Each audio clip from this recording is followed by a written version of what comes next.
Kitchen आपल्या प्रत्येक गृहिणीचा ना जिव्हाळ्याचा विषय असतो. कारण की आपल्या आयुष्यातले लग्नानंतरचे कित्येक दिवस, कित्येक तास म्हणजे सगळं कॅल्क्युलेशन केलं तर कित्येक वर्ष आपले किचनमध्ये जात असतात.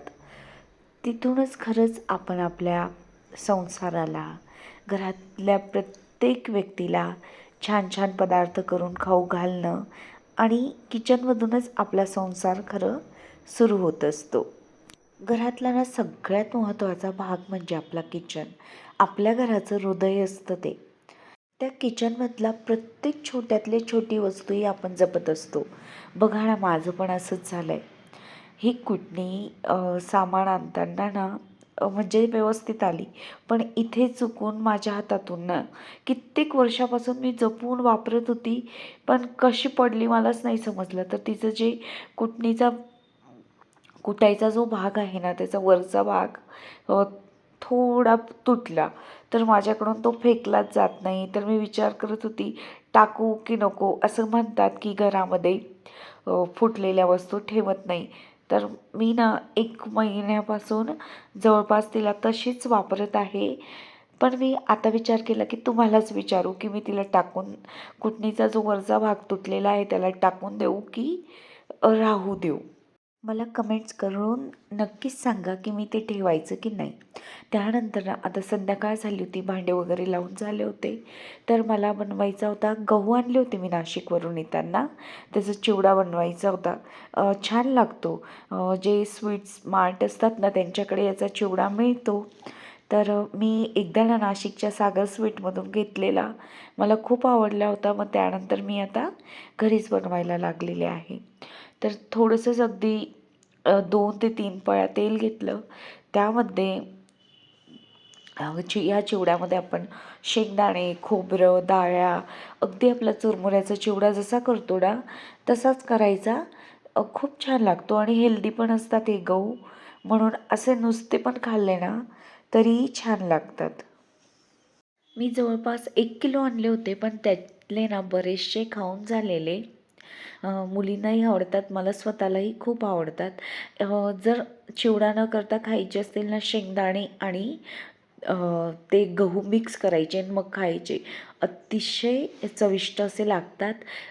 बऱ्याच ना जे शेंगदाणे, फुटाणे विकतात ना त्या दादांकडेही हे असतात. या तेलामध्येच मी शेंगदाणे परतवून घेतलेले आहेत. जसे आपण पोह्याला थोडेसे फ्राय करतो ना, अगदी तसेच मी करून घेतलेले, जास्त डीप फ्राय नाही केलेले आहेत. सर्दी झाल्यामुळे ना माझा आवाज बऱ्यापैकी बसलेला आहे. तर काही चुकलं तर नक्कीच मला समजून घ्या.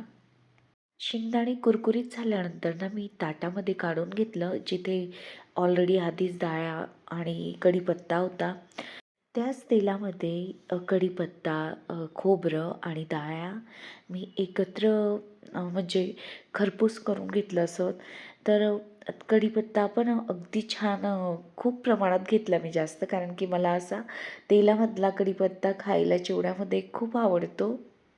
डाळ्या काढून घेतल्यानंतर ना त्याच तेलामध्ये थोडी मोहरी टाकली, जिरं टाकलं आणि थोडी हळद टाकून जे गहू होते ते त्यामध्ये कढईत मिक्स केले आणि गहूही मी अगदी कुरकुरीत होईपर्यंत त्यात भाजून घेतलेले आहेत.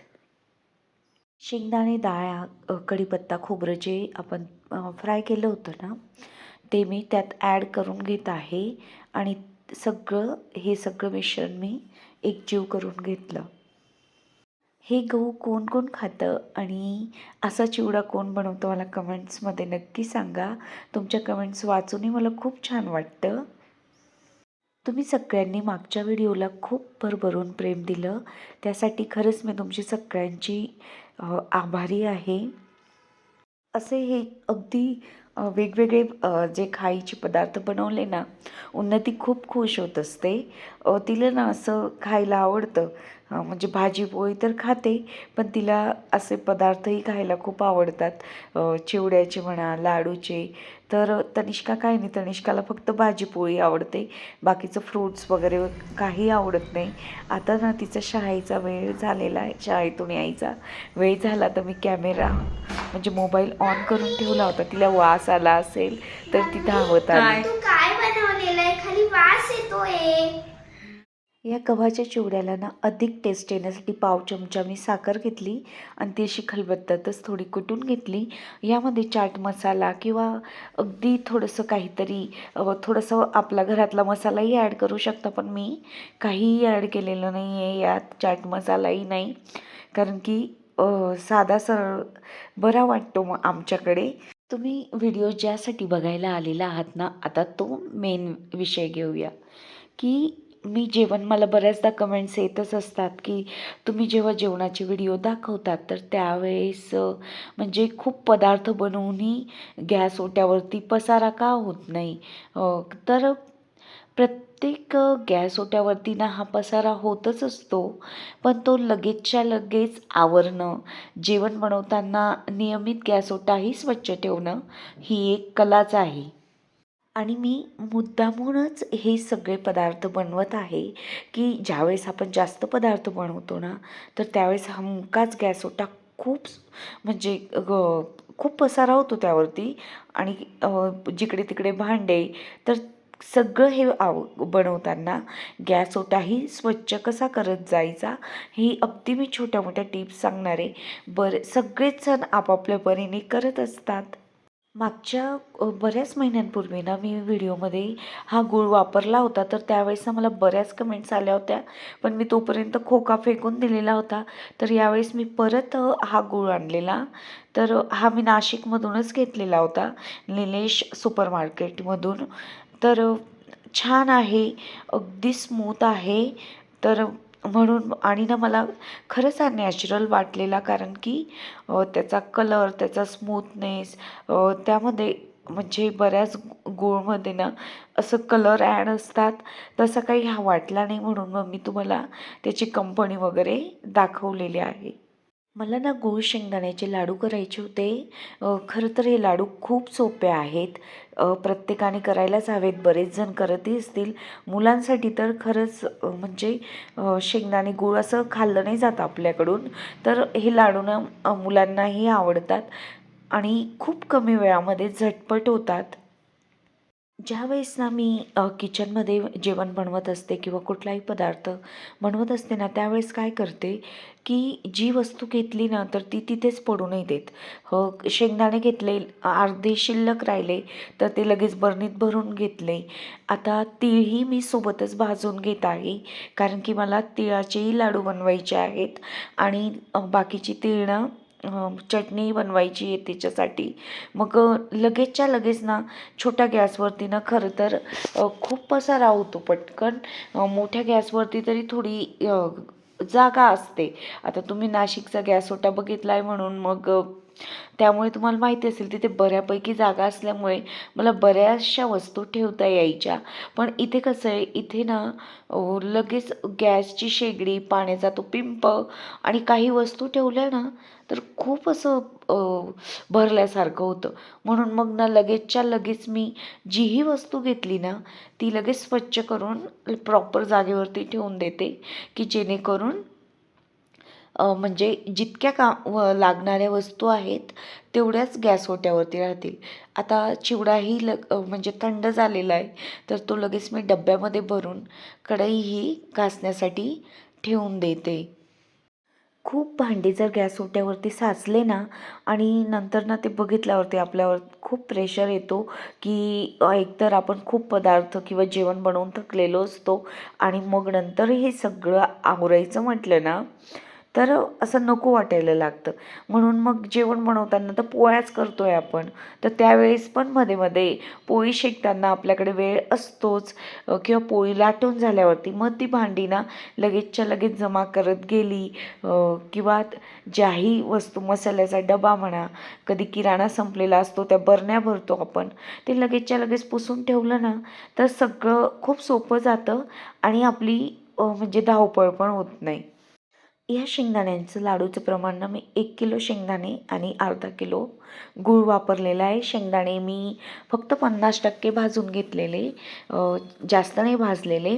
आणि शेंगदाणे आणि याचं आपलं गुळाचे म्हणजे लाडू करून घेतले. नंतर दुसरा प्रकार हा लाडूंचाच आहे. थोडीशी तीळ शिल्लक होती, थोडे शेंगदाणे शिल्लक होते. शेंगदाणे, गूळ आणि तीळ एकत्र केली, त्यामध्ये 8-10 काजू मिक्स केले आणि 8-10 बदाम मिक्स केलेले आहेत. आणि तोही एक प्रकारचा वेगळा लाडू मी करून घेतलेला आहे. आणि तिसरा जो लाडूचा प्रकार आहे, तीळ अर्धा किलो घेतलेली आणि त्यामध्ये पाव किलो गूळ असा मी ॲड करून घेतलेला. हे 3 प्रकारचे मी लाडू बनवलेले आहेत. नंतर आता मला सोबतच संध्याकाळ झाली होती, तर मग ना 6:30 वाजलेले होते. जेवण बनवण्याचा जेवण बनवण्याची वेळी जवळ होतच आली होती, कारण की आमच्याकडे लवकर जेवण करतात. जेवणाची तयारी करतानाच मी हा किचन ओट्यावरचा ज्याही बरण्या होत्या ना त्या लगेचच्या लगेच पुसून घेत आहे, कारण की आपले चिकट हात वगैरे असतातच जेवण बनवताना, किंवा कणिक मळलेली असते त्यावेळेस. मग ते परत जे बरण्या डब्बे असतात ना ते परत चिकट होऊन जातात आणि आपल्यालाच ती नंतरही आणि आधीही स्वच्छता करावीच लागणार आहे. म्हणून मग सोबतच करत गेलं ना तर मग नंतर आपलं काम अगदी म्हणजे वाढलेलं नसतं. अगदी रोजच्या रोज छोट्या छोट्या या सवयींमुळे ना खरंच आपलं किचन स्वच्छ राहायला मदत होते आणि किचन ओटाही स्वच्छ राहतोच. म्हणजे मागच्या व्हिडिओमध्ये एका ताईंनी मला कमेंट केली होती की मी खिचडी कशा प्रकारे बनवते ते दाखवणार. तर आज बनवतच होती, त्यामुळे मग मी दाखवण्याचं ठरवलं. खोबरं घेतलं, पाववाटी खोबरं किसून घेतलं. त्यामध्ये कोथिंबीर, कढीपत्ता, 7 ते 8 लसणाच्या पाकळ्या, तिखट आणि हळद टाकलं, जिरं टाकलं आणि आवडीनुसार मसाला टाकायचा असेल तर आपण टाकू शकतो, पण मी मसाला नव्हता घेतला. आणि ते सगळं मी मिक्सरमधून पाणी टाकून वाटून घेतलं. अगदी थोडं भाजीचा जसं आपण म्हणजे मसाला ते मिश्रण वाटून घेतो ना, अगदी त्याच प्रकारे कांदे 2 घेतले, ते कट करून घेतले आणि ते आधी शेंगदाणे टाकले तेलामध्ये आणि कांदे या प्रकारे टाकले आणि थोडा कढीपत्ता अजून वरून टाकलेला आहे. एक टमाटा घेतला छोटा, तोही कापून घेतला आणि तोही या फोडणीमध्ये मी ॲड केलेला आहे. बटाटाही टाकतात बरेच जण, आमच्याकडे टाकतात बटाटा, पण माझ्याकडे आज बटाटा नव्हता म्हणून मग मी बटाटा काही टाकलेला नाही. 2 वाट्या तांदूळ घेतले तर 1 वाटी तुरीची डाळ घेते. कधी मुगाच्या डाळीचीही करते मी खिचडी. नंतर ना शेंगदाण्याचे लाडू ना मी बनवून झाले होते. नंतर जे मिक्स 5 वस्तू केल्या होत्या तेही लाडू झाले होते. पण तिळीचे लाडू ना जरा मला बनवताना कोरडे वाटत होते, म्हणजे इझिली बनत नव्हते. तर मग मी ना थोडं तूप गरम केलं आणि अगदी नॉर्मली गरम केलं, फक्त घट्ट तूप वितळून घेतलं, जास्त कडकडीत केलेलं नाही आहे. ह्या रॅकवरच्या वाट्यांवरती ना खूप धूळ बसलेली, तर मग मी त्या घासून घेणार होती. आणि नंतर ना जे बॉक्स आहेत माझ्याकडे किचनमधले, तर तिथे मी ठेवून देणार होती. रॅकवरती नव्हती ठेवणार, कारण की इथे ना खूप धूळ बसते. दुपारी जेव्हा मी भांडे घासले ना त्यावेळेसच या वाट्या, ग्लास, ज्या भांड्यांवरती धूळ बसली होती ना ती भांडी मी घासून ठेवली होती. बाकीची भांडी तर हे सगळं बनवण्यापूर्वी मी लावून दिली होती, फक्त हे वाळले नव्हते. म्हणून मग मी आता रात्री हे भांडे या बास्केटमध्ये मी वाट्या या पद्धतीने ठेवून देते, की जेणेकरून धूळ बसणार नाही आणि जेवण बनवताना जी वाफ म्हणजे जाते ना रॅकवरती तीही लागणार नाही. ही बास्केट ना मी लोकल शॉपमधूनच घेतलेली नाशिकला. आणि जे दुसरे बॉक्स आहेत किचन ओट्याच्या खाली, तर तेही मी तिथूनच घेतलेले, कारण की मला एका ताईंनी विचारलेलं मी कुठून घेतलेले, ऑनलाईन नाही घेतलेले आहेत. आणि जो पिंक कलरचा भांडी ठेवायचा जो बॉक्स आहे ना, तोही मी लोकल शॉपमधून 250 रुपयाला घेतलेला आहे. नाशिकला ना सोनी गिफ्टमधून आहे शॉप. तर तिथे खूप सुंदर असे प्लास्टिकचे वेगवेगळ्या प्रकारचे ना बॉक्स मिळतात, की ज्यांचा छोटा किचन असेल किंवा नॉन मॉड्युलर असेल ना, त्या किचनसाठी ना ते खूप उपयुक्त पडतात. किंवा मॉड्युलर किचनमध्येही मी हे बॉक्स वापरत होती मागच्या म्हणजे यापूर्वी, की किराणा ठेवण्यासाठी, भांडी ठेवण्यासाठी पसारा होत नाही मेन म्हणजे हे बॉक्समुळे. हे सगळे असे पदार्थ बनवले ना तर रोजच्या आपल्या जेवणाचेच भरपूर भांडे असतात, पण काही नवीन वेगळं बनवलं तर खूप भांडी पडतात. मग त्यामुळे ना आता खिचडीचा कुकर म्हणजे थोडा थंड झाला आहे, मुलींना मी जेवण वाढून दिलं. त्यापूर्वीची जी भांडी जमा झालेली होती ना, ती मी लगेच घासून घेत आहे. भांडी घासण्यापूर्वी ना मी सगळं जेही उष्ट असतं ते सगळं नळाखाली ना थोडं बारीक नळाखाली स्वच्छ करून घेते. ती भांडी एकदम स्वच्छ करते आणि मगच साबण लावून घासून घेत असते. तर ते ना खूप सोपं पडतं आणि भांडी पण झटपट घासली जातात आणि घासणीही उष्टी होत नाही. आधी तर सगळ्यात पहिले मी सिंक घासते आणि मगच त्यामध्ये मी भांडी ठेवत असते. जेवणापूर्वी जीही भांडी जमा झालेली असतात ना, तर ती मी आधीच घासून घेत असते. मग जेवणानंतर ना फक्त तेवढीच भांडी घासावी लागतात. मग आपला लोड ना बऱ्यापैकी कमी होतो.